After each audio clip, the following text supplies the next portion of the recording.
everyone, Kate Fantinel or Lady Liberty Australia here. I am at the Libertarian Party National Convention in Washington DC, and I am sitting here with Donald Rainwater, who is running for the governor of the great state of Louisiana. No, Indiana. Indiana, I knew I was going to... We just met because I took over his table to interview Dave Smith, so I apologise. I violated his property rights. So tell us a little about your campaign, what your state is like politically, and how you're going to turn it gold. Absolutely. So, Indiana is a very heavily Republican state. We have a supermajority in our legislature of Republican legislators. We have all of our statewide office holders are Republicans. And so in 2020, I ran as a Libertarian candidate for governor against an incumbent who not only shut our state down during the pandemic and closed a vast majority of businesses, but he used the phrasing of essential and non-essential businesses. And so we ran very much on the fact that all Hoosiers are essential, all businesses are essential, all people are essential, and that government should not have the right to shut down some and not others. Actually, we believe the government should not shut down any business, should not close any school, should not restrict any place of worship. Our Republican governor in 2020 told places of worship they could not meet in person on Easter Sunday. That is a clear violation of our First Amendment. And so we ran very much on the idea that government should not make those decisions for us. Government should not decide whether we wear a mask or not. Government should not decide whether we get a vaccine or not. And a lot of folks thought that we got a lot of attention because of those stances.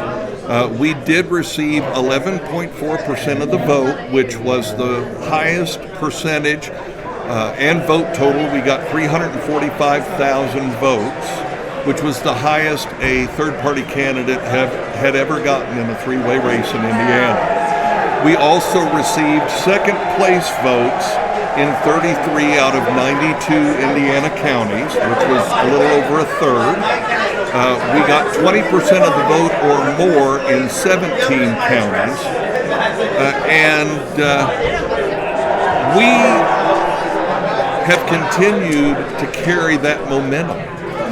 People have continued, not just libertarians in Indiana, but independent voters, traditionally Republican voters, the cannabis voter. They have continued to follow us. They encouraged us to continue to run, so we're running again in 2024 because we believe that in Indiana, the voters understand that even though they feel the Republican platform represents their values, they realize the Republican candidates and office holders aren't upholding those values. And they find that libertarians more closely resemble what they really want, which is smaller government, lower taxes, and for the government to let them decide the destiny in their lives for themselves. In Australia, we have a party, conservative party called the Liberal Party, and also the Labor Party, which are more traditionally your Democrats. Have you found that there's not much difference anymore between either, and they're all big government, big spenders, sending people to war? Is that the kind of situation we have here as well? Absolutely, and in Indiana, one of the very telling things that people are starting to realize is that even though the Republican Party says that they're for smaller government, since 2019, the Indiana state budget spending has increased by $10 billion over the last 5 years. That gives people a lot of concern because they were taught that Democrats do that, Republicans don't. So when you have a Republican supermajority in your legislature and in your state government, and they're the ones, $10 billion represents a 25% increase in the state budget over the last 5 years. And that doesn't sound like much, but to families who are struggling with inflation and trying to decide, how do I put gas in the car, food in the refrigerator, and clothes on my children? That's a lot of spending that the government is doing, and it's not going to help Hoosier households. So that causes folks to start looking and going, wait a minute, these people don't represent me. We have what we call in Indiana the Indiana Economic Development Corporation, which is they call it a quasi-government agency. It's made up of the governor, his Secretary of Commerce, and then a group of private CEOs. And they have been given a $1 billion a year budget to entice global corporations to come to Indiana and get huge tax breaks, huge tax incentives, while Indiana small businesses are dying. And they're doing nothing to help the small business in Indiana. And people are starting to wake up and go, this isn't right. This is not the way this is supposed to work. And they're coming to us. They're seeing us. So what do you think are the top 3 issues that voters will be going to at this election at front of mind? In Australia, it's inflation, it's also housing crisis, and immigration are probably the top 3 issues in Australia at the moment. What is it in your state?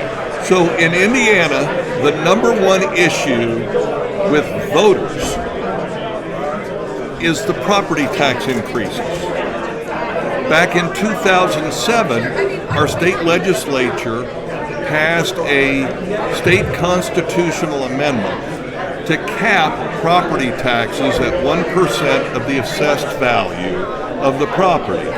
Now, that's a red herring because every year they reassess your property and your taxes go up because your assessment goes up. So they make it sound good, but it's not. And people are, because of inflation, people are seeing their property taxes go up sometimes over 100% from year to year. And they want to know what somebody's going to do. We've put forth a plan to first cap them and do a true cap where it's 1% of the purchase price of your property. Get rid of assessments altogether. And then we have a sales tax in Indiana of 7%. So instead of people paying, if you think about it, property taxes in Indiana at least, if you own a piece of property for 30 years and you pay 1% of the assessed value for 30 years, you're paying 30% of the value of your home in taxes. That's the government stealing 30% of your equity just because they can.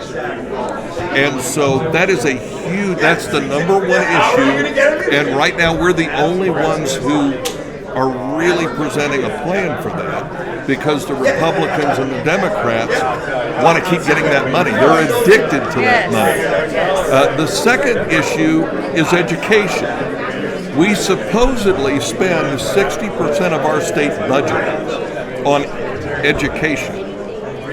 Yet they just passed a law to administer a reading test in 3rd grade because they found that 1 out of 5 third graders still can't read.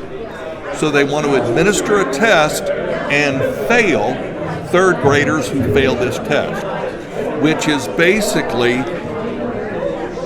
treating a symptom without treating the disease.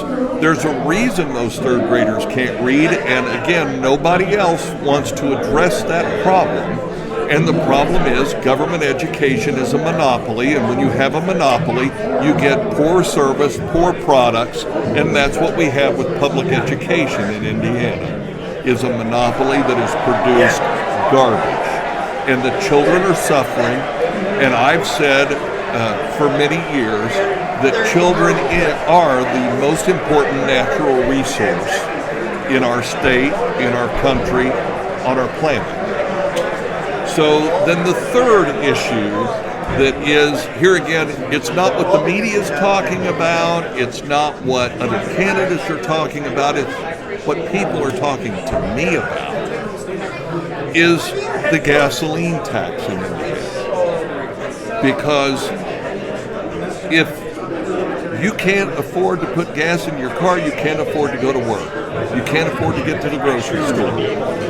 Gasoline fuels all of the trucks that bring all of the produce and all of the meat to the grocery stores.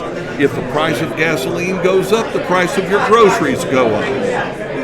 So we have one of the highest state excise and sales tax combinations in the country. And I don't know how it is in Australia, but in Indiana, we actually have a sales tax on gasoline and an excise tax. To me, that's double taxation. Yes, we do as well, yes. And it's, to be very honest, I believe it's immoral. It's unethical. It's wrong for government to tax the same thing twice. Yes. And so I've proposed that we eliminate the gasoline excise. First, we need to take it back to its 2017 level before the legislature passed a law that automatically indexes it for inflation, which means the more things go up, the more the gasoline excise tax goes up. That doesn't help Hoosiers, it helps the government. And the reality is what the government's doing is taking money from people who need it and giving it to people who don't need it. And it pains me greatly because so many citizens think that their tax dollars go to help people. And folks, they don't. Tax dollars do not help the average citizen. They help some special interest, some corporate crony who has manipulated government. And the only way we get rid of that is to shrink the size and scope of government. The less money government has, the less value they have to people who would abuse and misuse it. Couldn't have said it better myself. Well, thank you so much. I'm sorry for stealing your table. No, that's all right. It gave us the opportunity to have a conversation. So when's the election? The election is November 5th. That's my birthday. Is it really? Yeah, Well, awesome. Remember the 5th of November. Yes, I hope that I get to celebrate your birthday with a victory in Indiana. Excellent. And if people would like to learn more about my campaign, they can go to rainwaterforindiana.com. Excellent. Thank you so much. Cheers. And you'll have to come down under to Australia one day. Oh, You're yes, welcome absolutely. anytime. Awesome. Thank you. Thank you.